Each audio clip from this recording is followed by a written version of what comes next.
Historia de México. La independencia. Contenido. Causas, antecedentes y etapas del movimiento.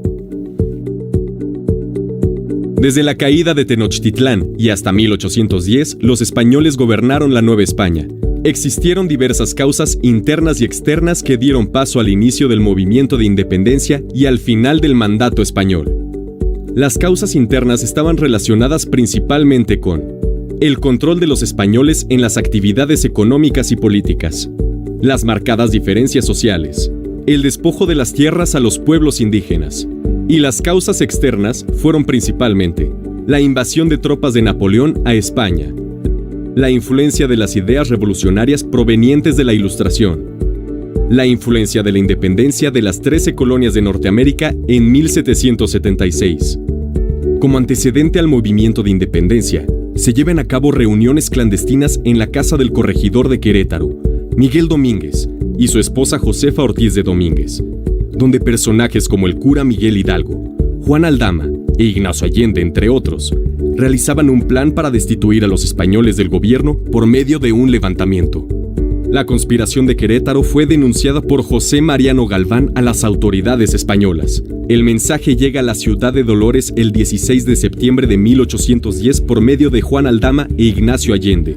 Es ahí donde el cura Hidalgo convoca a los asistentes de la iglesia a levantarse en contra del gobierno en un acto conocido como el Grito de Dolores, dando inicio a la Guerra de Independencia. El movimiento de independencia consistió de 4 etapas. 1.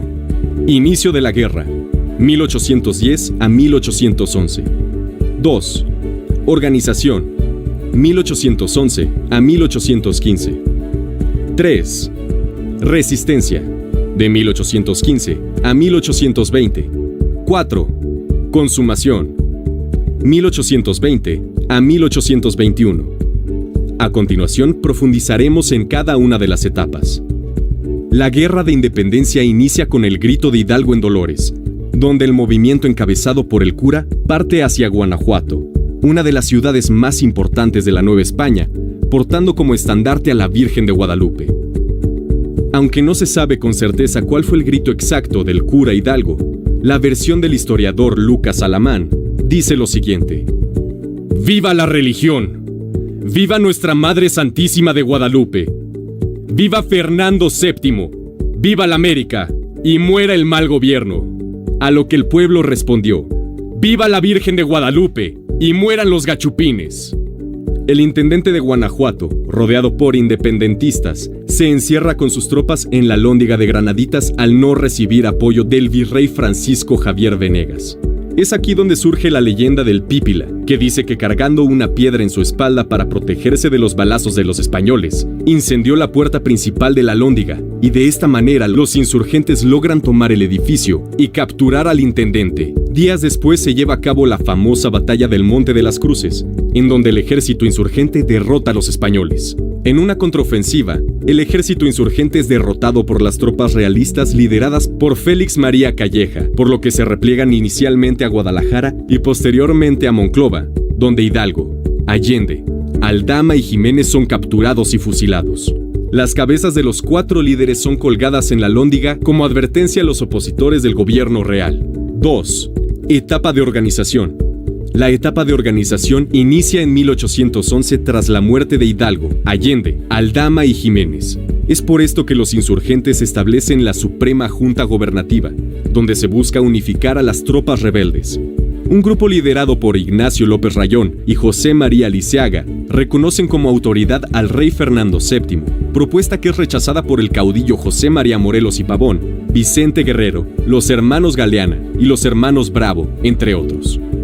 Morelos da a conocer el documento Los Sentimientos de la Nación, donde propone la independencia absoluta y definitiva de la corona española, la abolición de la esclavitud, la igualdad civil ante la ley y la organización de un gobierno dividido en 3 poderes. Basada en los principios planteados por Morelos, en 1814 se promulga la Constitución de Apatzingán. La lucha de Morelos se alarga hasta 1815, cuando es capturado, sentenciado a muerte y fusilado. 3. Etapa de resistencia. La etapa de resistencia inicia en 1815 tras la muerte de Morelos. Durante esta etapa, los grupos rebeldes luchan de manera aislada bajo el mando de líderes como Vicente Guerrero y Guadalupe Victoria. El movimiento de independencia es apoyado afuera de la Nueva España por Francisco Javier Mina y Fray Servando Teresa de Mier, quienes estaban encausados en un movimiento liberal en contra de Fernando VII. A la par de la Guerra de Independencia de México, en 1819 se origina una crisis política en España, cuando un grupo de liberales se pronuncia en contra de la monarquía absolutista. La situación se había vuelto insostenible para la corona española. 4. Etapa de consumación. La etapa de consumación inicia en 1820 cuando el rey Fernando VII restablece la Constitución de Cádiz como respuesta a la crisis. Esto resultó en una serie de reformas que perjudicaban los privilegios del virrey y la clase dominante en la Nueva España. El grupo de españoles partidarios del ejército realista, que había luchado en contra del movimiento independentista, vio sus intereses amenazados, por lo que se unió al movimiento de independencia. Agustín de Iturbide y otros españoles y criollos se unen con Vicente Guerrero para acordar el Plan de Iguala, donde se establecen los principios de independencia de México por medio de un régimen monárquico autónomo, la religión católica como la única religión, la unión de todas las clases sociales. Bajo estos tres principios se funda el Ejército Trigarante encabezado por Iturbide y con la bandera verde, blanca y roja como estandarte. Basado en los principios del Plan de Iguala, Iturbide negocia con el virrey Juan O'Donoghue los tratados de Córdoba, donde finalmente se reconoce la independencia de México. El ejército trigarante entra a la Ciudad de México el 27 de septiembre de 1821 para concluir con la consumación de la independencia de México. Repasemos los contenidos de la lección. Conocimos las causas internas y externas que dieron pie al movimiento de independencia, así como los antecedentes del movimiento. Revisamos también las 4 fases de lucha por la independencia de México. Estas fueron: 1. Inicio de la guerra, 1810 a 1811. 2. Organización, de 1811 a 1815. 3. Resistencia, de 1815 a 1820. 4. Consumación, de 1820 a 1821.